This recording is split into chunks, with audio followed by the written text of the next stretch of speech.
sama ya, prosedurnya kayak tadi, bleeding, informed consent. Ya.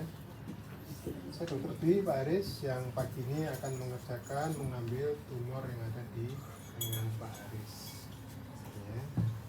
Insya Allah jinak. Ya.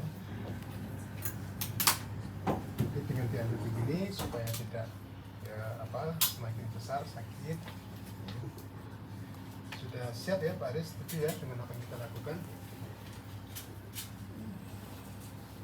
Oke. Setelah itu Anda seperti biasa lagi memastikan semua alat sudah steril dan siap. Pasien diposisikan dengan baik. Baik Pak Aris, saya mulai ya. Jadi langkah pertama adalah desinfeksi.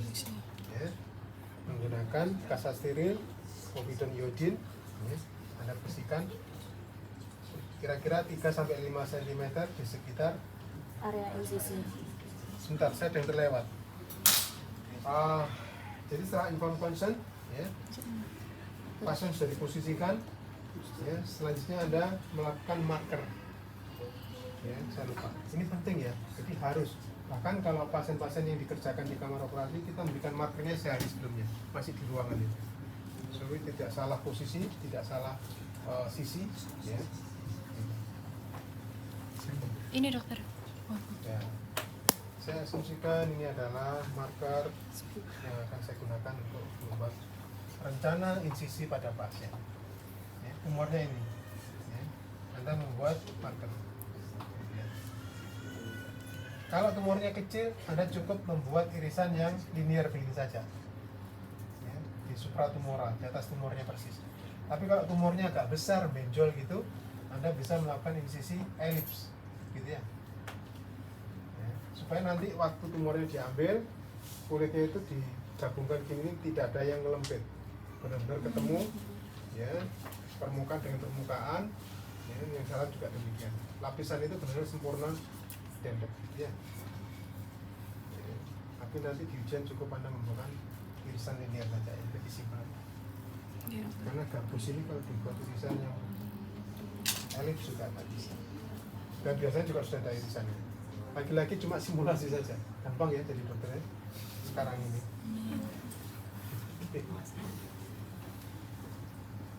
Selanjutnya saya melakukan desinfeksi. Ya, harusnya menggunakan krom khusus ya untuk desinfeksi.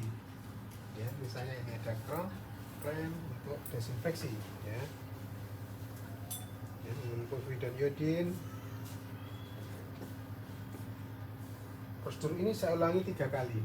Ngobrol aja, ngomong aja. Anda memperagakannya sekali boleh, tapi Anda sampaikan.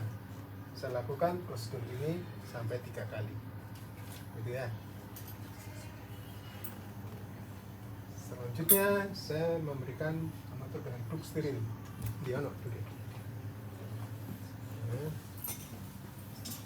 Nah ini ada peragakan juga yang proper ya. Tangan Anda sudah steril dan ini sudah steril, tidak boleh menyentuh sesuatu di sekitarnya yang tidak memang belum steril. steril, tidak steril. Anda pegang ujung-ujungnya gini kayak buka bendera gitu. Ya, habis itu Anda pastikan kira-kira lubang ini jatuh persis di atasnya ya.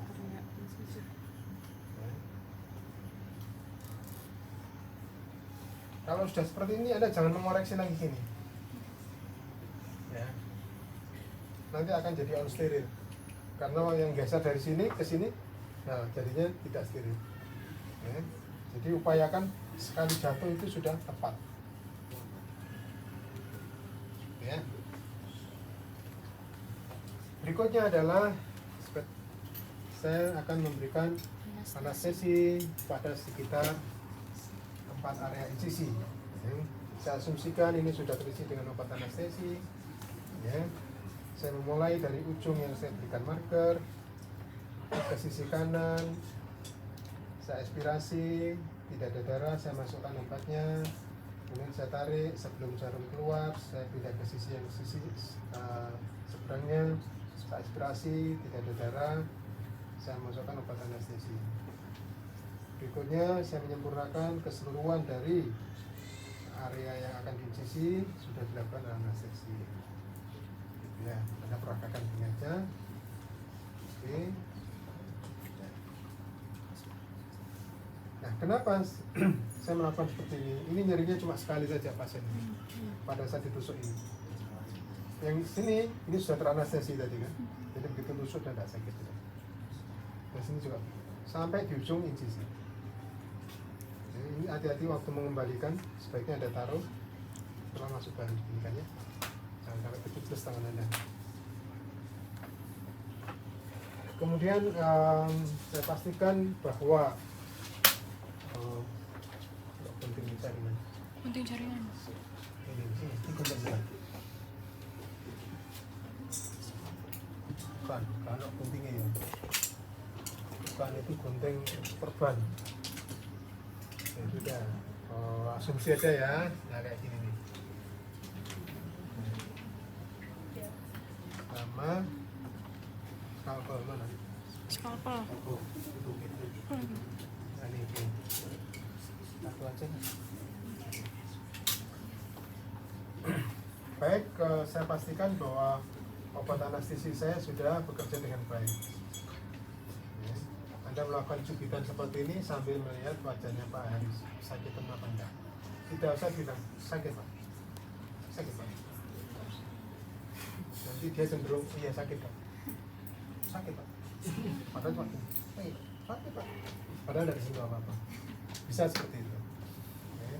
Jadi Anda langsung buat cubitan ringan saja dulu, ya, nggak sakit lagi. Anda tambah sedikit lagi, tidak sakit lagi. Saya pastikan anestesi saya sudah bekerja, maka selanjutnya saya melakukan insisi, membuat irisan sesuai dengan marker yang sudah saya buat. Lapis demi lapis sampai keseluruhan dari lapisan dari kulit. Selanjutnya saya menggunakan gunting jaringan. Jadi Anda asumsikan, saya asumsikan ini adalah gunting jaringan pet sembung ya. Mudah-mudahan nanti disiapkan langsung, yaitu melakukan undermine ya. Artinya membebaskan lapisan kulit di sekitar tumor ya, dengan secara tajam dan tumpul. Jadi kalau tajam itu Anda membuat guntingan gini, kalau tumpul Anda membuat nah gini.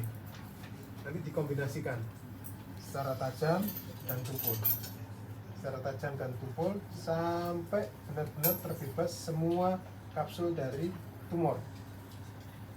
Kemudian setelah terbebas, maka saya lakukan ekstraksi dari tumornya secara in toto. Saya tempatkan di tempat yang sudah disediakan untuk dilakukan pemeriksaan patologi anatomi. Selanjutnya saya pastikan apakah ada perdarahan. Ya, kalau Anda rajin, oke. Oh, ternyata ada satu sumber perdarahan, maka saya lakukan clamp ya, dan saya lakukan ligasi. Ya, Anda boleh bilang begitu. Tapi kalau Anda memperagakan dengan ligasinya tadi, tapi agak susah ya karena ini bagus. Tapi kalau Anda bilang gitu sudah sangat bagus. Atau kalau Anda mau praksis lagi, saya pastikan tidak ada perdarahan. Ya. Maka selanjutnya saya melakukan penjahitan pada bekas incisi. Ya. Nah ini yang Anda juga harus memperagakan ya. Ada benang enggak? Enggak ada. Kalau tidak ada semakin enak ya. Ya. Maka selanjutnya saya melakukan jahitan pada bekas incisi menggunakan jarum tajam untuk menjahitan pada. Boleh satu aja cukup. Ya. Kalau nggak ada ya rezeki Anda. Saya asumsikan saya sudah membuat jahitan sehingga luka incisi sudah kembali seperti semula dalam keadaan aproksimasi yang sempurna. Ya. Anda cuma bilang gitu aja. Ya, selanjutnya saya tutup dengan kasa steril. Saya aplikasikan cairan desinfeksi kembali, kemudian saya tutup dengan prasasti. Ya. Baru setelah itu saya buka lubangnya. Ya. Jadi ini terakhir ya bukanya. Jangan Anda buka lagi, buka dulu terus ditutup. Nanti ada kontaminasi. Jadi ini terakhir, setelah benar-benar selesai tindakan ini baru bisa aplikasikan pesta. Alhamdulillah sudah selesai Pak Haris operasinya. Ini nanti silakan tumornya dituliskan di patologi anatomi. Ya, nanti kita cek bersama hasilnya apa. Ya, semoga tidak. Ya, jadi kita tindakan nanti. Dijaga tetap kering, jangan sampai basah, jangan ada kotoran masuk sana. Nanti 5 hari lagi kontrol. Ya, silakan obatnya diminum. Ada pertanyaan? Gitu. Sudah alhamdulillah dengan cepat sembuh. Ada pertanyaan sampai sini?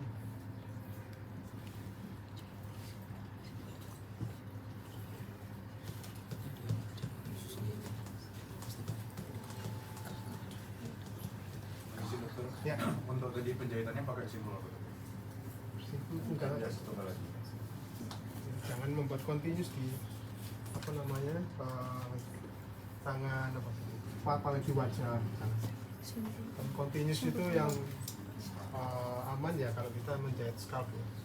Karena secara kosmetik tidak perlu sedemikian rupa. Satu, yang kedua kalau di scalp justru kita bagus continuous karena untuk menghentikan pendarahan. Ya. Terus nanti ketutup rambut hilang. Tapi kalau di wajah Anda harus satu-satu dan dipastikan permukaannya ini rata kayak gini ya. Makanya harus simetris, masuk sini harus simetris ya, supaya ketemu plug gitu. Jadi tujuan jahit itu mengaproksimasi saja gitu. Adapun sembuh nyambung bukan kita yang melakukan, Allah yasfir ya kan. Tugas kita hanya dapatkan gini aja.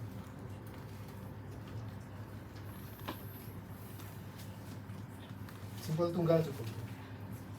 Sebaiknya Anda peragakan pakai satu jahitan sehingga sempurna ya, begitu dibuka sudah ada luka insisi terus dijahit, bagus sekali. Nilainya full kalau seperti itu. Ada pertanyaan? Tidak ada ya? Cukup ya? Gampang ya? Iya, dokter itu gampang adanya.